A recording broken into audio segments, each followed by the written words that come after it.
Hi, my name is Jasmine and I am a final year undergraduate degree law student at the University of York. The reason I chose law, there's actually two reasons. First of all, I did some law at college and I thought it was quite interesting. Second of all, the law degree can give you a lot of opportunities in the future. So for example, aside from the fact that, there's different areas of law you can go into, different legal jobs that you can go into, there's also the fact that the skills that you learn, you can apply to a completely different job as well. So I quite liked that. So the teaching style used at my university is called PBL, and what it is problem-based learning. So what they do is the tutor will give you a problem, and then as your class you have to sort of analyze that problem, you have to go through it, extract questions to research, then you go home, you do your research by yourself, you come back into your next lesson and you feed back your research. So what the tutor is literally there for is mostly to sort of guide you. They won't give you the answers, they won't tell you the questions, they will just tell you if, for example, you're discussing something that's completely irrelevant. They will tell you that, you need to, move on to this sort of thing. Or, for example, if you're feeding back your answers and the tutor, you get a point of law wrong or something and nobody in the class picks you up on that, the tutor will then step in and say, well, no, actually, this is wrong. Okay, so the workload is quite even, except in my first and second year, I did feel a little bit of a heavier workload towards the end of the years. That's probably because your assignments and your exams are all in one period of time, so they're all at the end of the first and second years. So you do feel a little bit of the pressure then. But I think if you do the work throughout the year, which I did, but I could have done more, you won't feel it as much. But I definitely remember a few sleepless nights doing the work at the end of my first and second years. Okay, so to study this course, you definitely need critical thinking because, like I said, you won't be given the answers. Your teachers won't just give you the answers, you'll have to work them out yourself. But also using own initiative, because like I said, if you don't do the work throughout the year, you will find it extremely difficult at the end of the 2 years to actually, learn enough to be able to do the assignments to the best of your ability. As for the content, in my first and second years, the 5 modules that were the most prominent were public law, EU law, obligations, property law, and criminal law. You did have other modules running throughout, but those were like the 5 main ones, which basically gave you the understanding that you need to sort of do other modules. They all sort of interlink. In my third year, I now have 4 modules of my choice. So I'm currently studying crime and punishment, family law, personal property law, and the civil employment and discrimination case study. And then there's one module that just runs throughout the year, which is your dissertation, which you have to write obviously for your final year. What I'd say is that if you're applying for this course, you definitely want to like reading, I guess, because at least you don't want to dislike reading, because you will be told to read a lot. You will have to read a lot. There's going to be loads of books that you have to read, and if you hate reading, that's probably not for you. I'd also say you need to be at least comfortable with writing essays. You don't want to hate writing them, and you don't want to not be able to write them, because you will mainly be assessed through essays. In your first and second year, you will have a couple of exams, but they will only equate to like 15% of your final mark. And then in your third year, you literally have no exams. So essays are extremely important. And finally, I will also say teamwork, because like I said, for PBL, you will have to work with people, with your firm, you will have to work with them on a regular basis, and throughout the years, you will have to work with your classes. So if you don't like teamwork, then this is definitely not for you.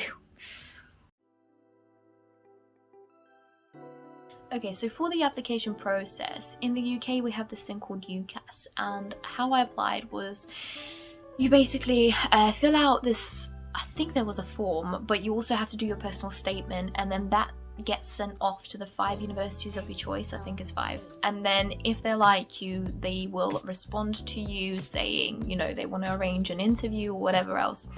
The universities usually have on their website the entry requirements for the particular course that you want to do, so you should check those out first. So for example, for my course, my one is, so in your A levels you have to get either AAA, A star, AB, or A star C or equivalent, but there are other qualifications they'll accept. You do have to sort of research that and check on the actual requirements, what they want. In your interview, you should be prepared to be asked questions that you haven't considered before, so you should be able to think on your feet. For example, with me, when I had my interview, they asked me a question. I can't remember what it is, but I remember just thinking, oh no, what am I going to say here? But I took a few seconds to myself, I composed myself, I thought about the question, and then I just answered it the way I thought it could have been answered, you know. But at the same time, don't get too worried if, you know, you're a little bit shocked at first by the question, because they do allow you the time to sort of, you know, take a second, consider your answers, consider what you want to say, and then say it. It's hard because I can't remember most of my courses from my first and second year, but I do remember what I'm doing now. So I can give you some advice on that. So in my third year, I'm currently doing, like I think I already mentioned, crime and punishment, civil employment and discrimination case study, family law, and personal property law. My favourite ones, in fact my favourite one is crime and punishment. I think that, you know, module is taught great. I really like the tutor, he's very helpful. You know, if you have any questions, you just email and they'll get back to you very soon. I just think the subject is very interesting as well. You get to think about, you know, philosophical questions and, like, you know, the principles of criminalization and, you know, what sort of behavior we should criminalize and whatnot. But my second favorite is family law. Again, I really liked how it was taught. The tutor was very helpful. I just found the subject quite interesting as well. Personal property law is a weird one because I didn't actually choose to do it. I was sort of given it because the module that I wanted to do was full, but I've grown to quite like it actually, because, you know, personal property is sort of everywhere in our lives, so it's very, you know, you can relate to it straight away, and it's also quite intense, which, although sounds quite weird, but I quite like that because, you know, you find new things out every single time you have a lesson and throughout the week when you're doing your own independent research.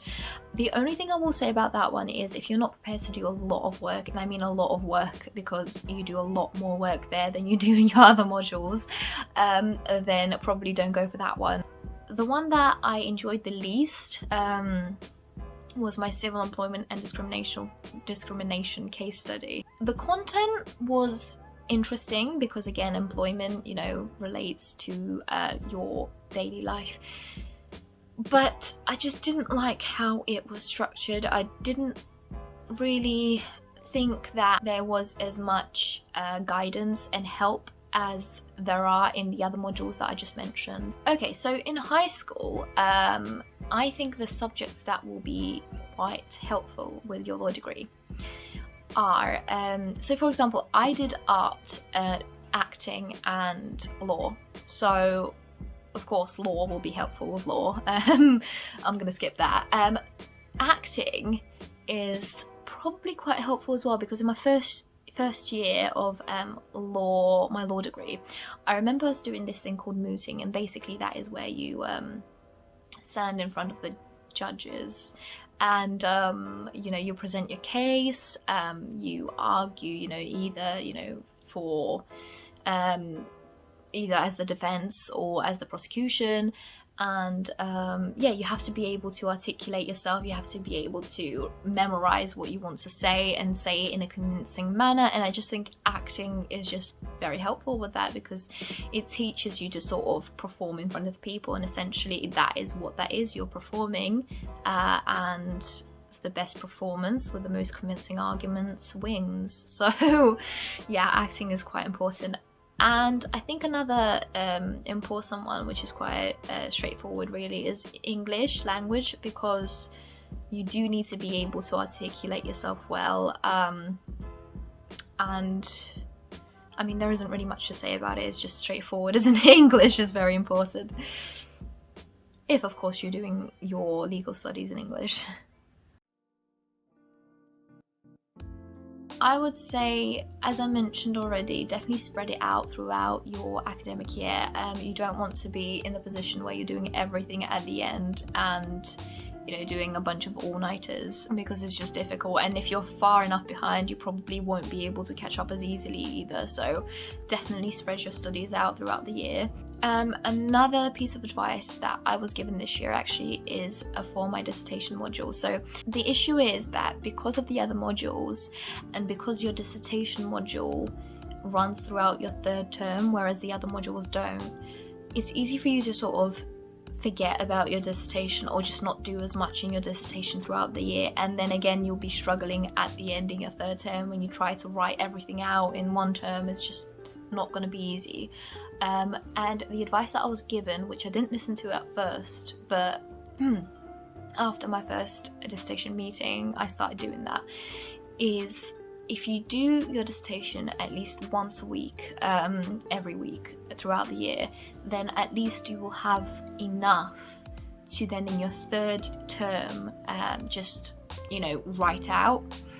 Whereas if you just forget about it, you will just find it difficult to do it at the end of the year. It will be very rushed and probably not the best work that you can produce. Another thing I would say is in my first and second year when we did PBL, I remember doing the research and coming back to the lessons, I used to have loads of writing. I mean, I used to have like pages of writing, of research, and then when you're feeding back, that was a little bit difficult, because you have all this information that you have to condense quickly and feed back to the class. So what I used to do is after a while I started highlighting the most important bits that I wanted to say in class.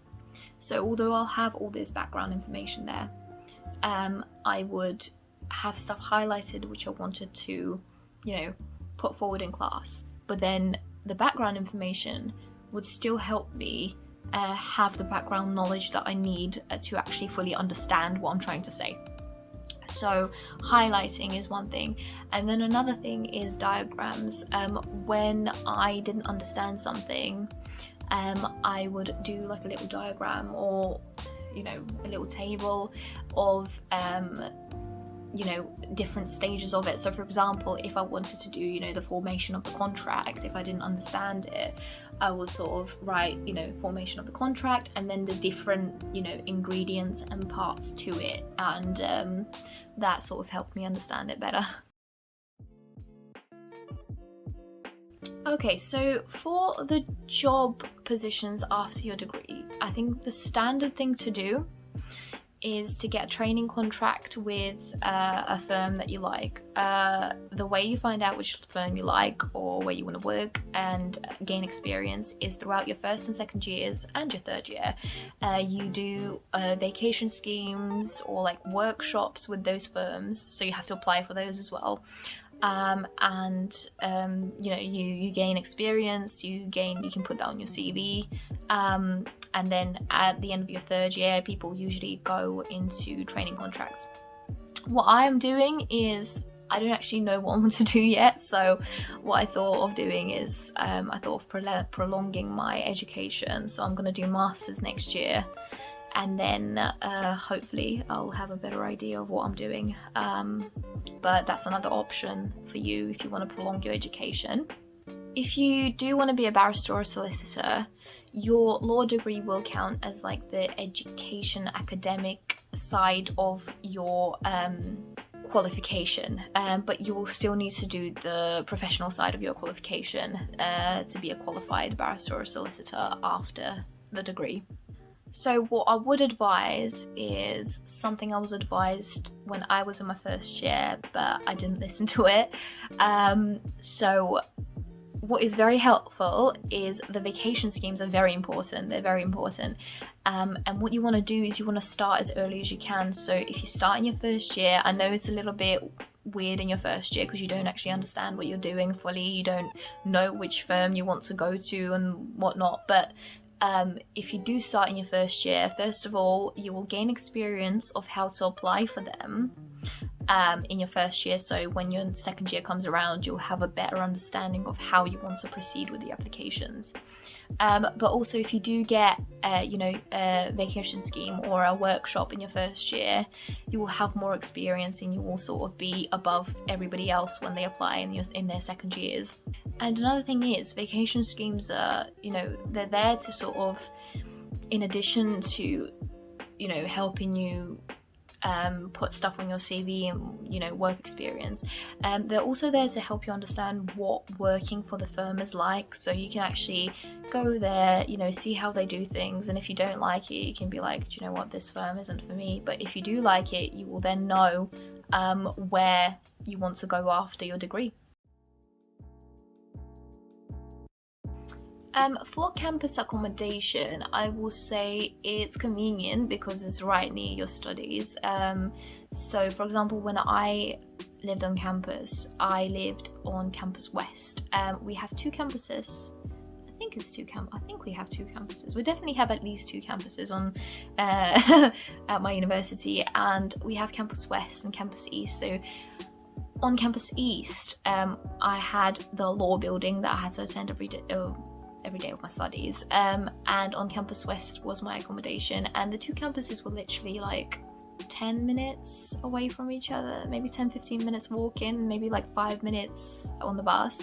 The only thing is, if you don't want to walk, the bus can be packed sometimes and you might not be able to get onto the bus. So if you're not willing to walk and you don't want to, be late to class, I guess, then probably make sure your accommodation is on campus east, because that way you can literally just roll out of bed and go to class. There is the nightlife, which, the university is very close to the city centre. There's loads of pubs, clubs, whatever else in the city centre. But then also, if you want to stay on campus, you can do so, because there's also pubs and clubs on campus too. The city centre is only about 10 minutes away by bus, and maybe 20 minutes away, maybe 25 minutes away walking, so it's not actually that far at all. But if you are feeling lazy and you don't want to go out and you don't want to pay for the bus, then you can stay on campus and still get drunk. There are also loads of societies on campus, so I couldn't even name them all. There's so many different ones. You can just become involved and, build friendships with people outside of your law degree program. It's a great way of showing employers that you did actually do something outside of your academic studies throughout your 3 years as well. For moving out of your student accommodation, usually people move out in their second year. I didn't. I moved out in my third year, so this year. For moving out, because there's two universities in York, there's loads of student accommodation, like student housing and all that sort of stuff, where you can rent with your friends and all that. So as long as you sort of built the friendships and the relationships with people, you can, in your first year, just go as a group, view some houses and then just rent them. But even if you one of those people who isn't very good at getting along with people and maybe didn't build as many friendships. There's always stuff online where people are looking for an extra roommate or extra roommates to join their house, so you won't be left on the street. There's loads of support at the university. There's financial support, there's a mental health support, there's so many different types of support. So for example, in my second year, I had a little bit of a financial difficulty because my student loan was just being difficult. So I informed the university of it, and they sort of told me to fill out an application, and I did that, and then within a couple of weeks or so they allocated me a certain amount of money to sort of get me through the year, so that's very helpful.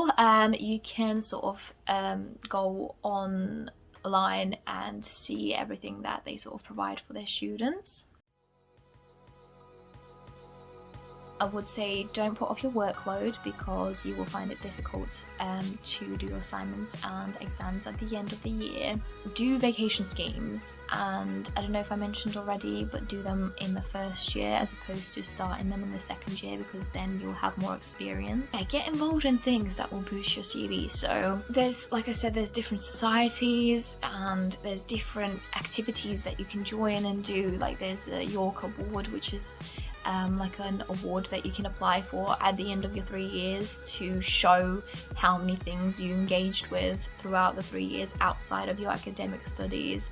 There's also the York Strengths program, which is basically like a program which helps you identify your strengths and maybe things that you're not so strong at. And all of this can help you apply for jobs or training contracts or even vacation schemes, because you can articulate then what you are actually good at and what you can give to the firm and what you can bring to the table. So that is very helpful. And going off that, another thing is don't work all the time. I mean, obviously work, do the work throughout the year that you need to do, but don't do it all the time, because you do need some rest time, and you can't just have your life revolve around your academic studies. You do need some, you know, socializing and going out, having fresh air, whatever you like doing. Do some hobbies, but don't feel like you have to always do work, because that's not healthy, and you probably will perform better if you have a little bit of downtime as well. Anyway, that's all from me. Thanks guys, good luck.